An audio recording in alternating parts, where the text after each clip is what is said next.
Howdy champs, my name is Mohit and welcome to part 2 of how to use Zen Coding Code Assist plugin, especially for tables in HTML and conditional comments, especially with IE. Right. Before I actually show you how to use conditional comments with Zen Coding, before that I just would like to show you what if you wanted to insert some cell content out here. Obviously you wouldn't leave it like so. So let's just delete this dummy text that or the text filler that we had used temporarily. Right. Let me be out here. Basically line number 12, 13, 14, 17, 18, 19, they are just edit points, right? So what I can do is I can actually jump up and down these edit points with the help of Zen Coding. I want to show you how. If I go out here, Command, Zen Coding, you notice that there's an option out here that says next edit point or the previous edit point, and the keys combination that needs to be pressed is Control Alt plus right or Control Alt plus left. Let's just have a look while you're actually editing the content for the table cells, how you're going to do that. So I'm going to press Control Alt and delete. Sorry, that's Control Alt and the right arrow to go down and the left arrow to go up. Right. So basically you can shuffle up and down and very quickly edit the cell content or edit the edit points for any other tag too. Right. So that's as far as the tables are concerned. Now I told you that I'm going to talk about conditional comments with Dreamweaver. Now conditional comments, why are they necessary at all? You see, what will happen, what usually happens is, let's insert a link tag. So the way to do it is a link and a colon and CSS. That's the way you'll actually link up to an external style sheet, and press Control comma to expand it. And let's change the name of the style sheet to, let's say, my regular style sheet, SS, right? My regular style sheet .css.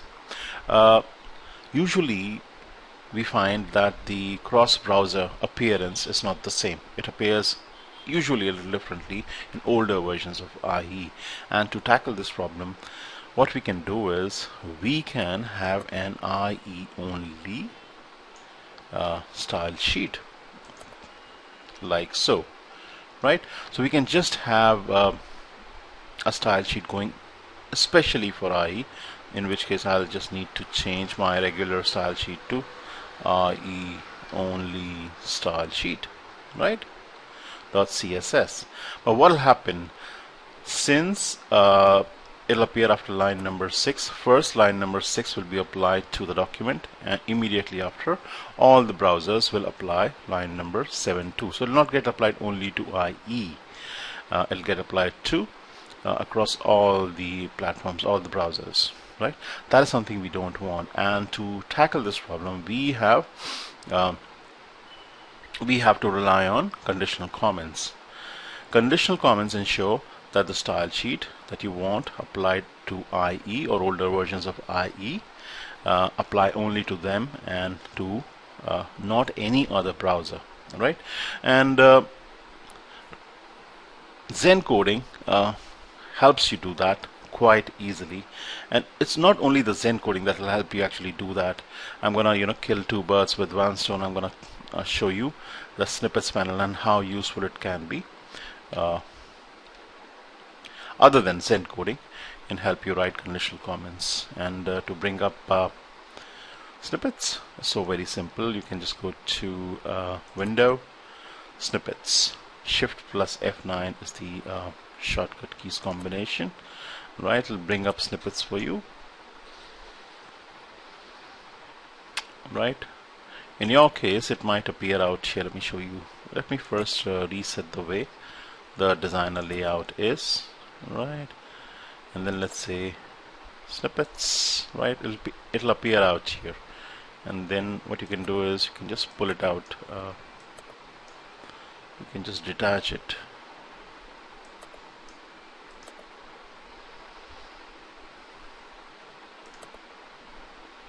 Like so, and let me expand it. Right, and under the comments folder, people, it's actually housing the way you're gonna write conditional comments for if the I is less than equal to I7 or less than equal to I6. If it is not IE, how do you write?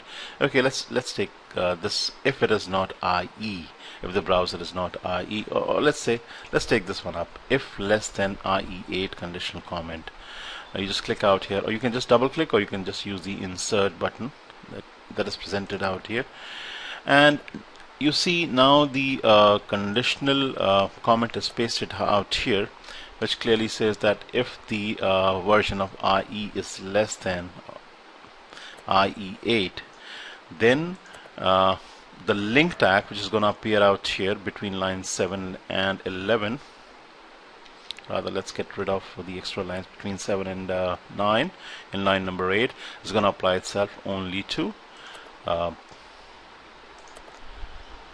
IE versions 8 and below. So let me just copy this bit, let me just paste it out here, and my regular style sheet is going to change to IE only external style sheet. Right, so this is the way you're going to do it. If you want to make sure that it's applied to less than and equal to, you're just going to change, you're going to easily edit it. So you just say LTE, less than and equal to, or equal to actually, right? GTE means greater than or equal to IE8. I can just change this to IE6 or 7 or 9, right? So it's very easy to edit once you have it actually inserted through the snippets panel, right? That's very easy to do that. So now what will happen?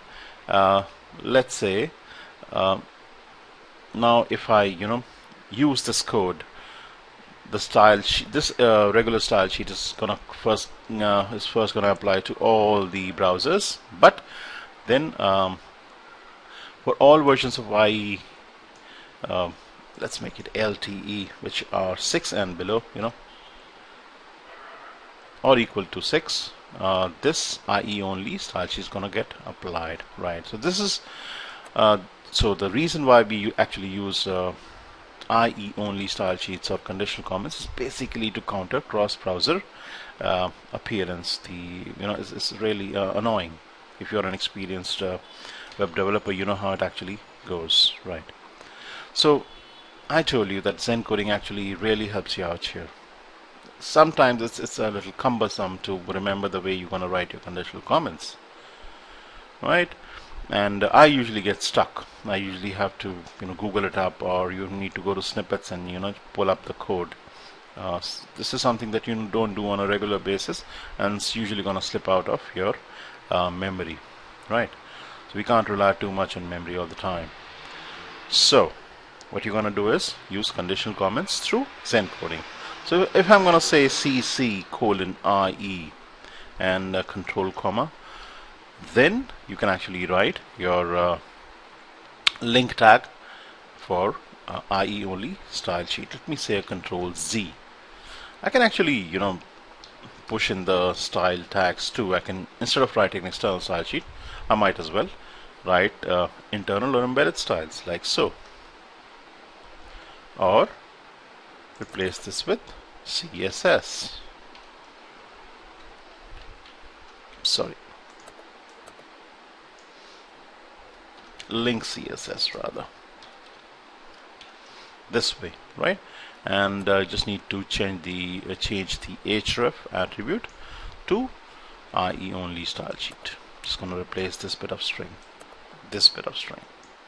so IE only dot CSS, right? If it is IE, then do this, right? Let's say control Z, Let's try out no IE.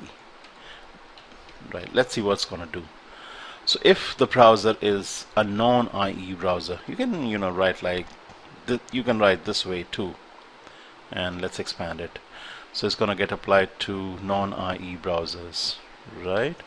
Let's try let's make some change out here, and let's go with IE6. It's gonna be browser and version specific this way. Beautiful. Let's try.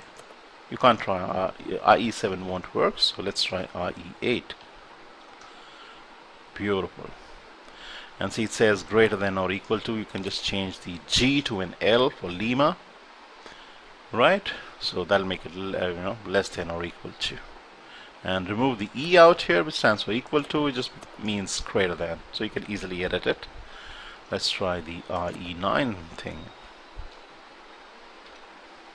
Right, so it's greater than equal to IE9, make it less than equal to, or just less than. You can just play around with it. Alrighty, so people, this is how Zen coding makes it so very easy to write your conditional comments in a snap. Just the way snippets help you, Zen coding helps you even faster, right? So people, this concludes the tutorial on how the Zen Coding Code Assist plugin helps you write tables and conditional comments, apart from actually coding out the whole document. But the part 1 and 2 of this tutorial were especially meant to help you write your tables and conditional comments.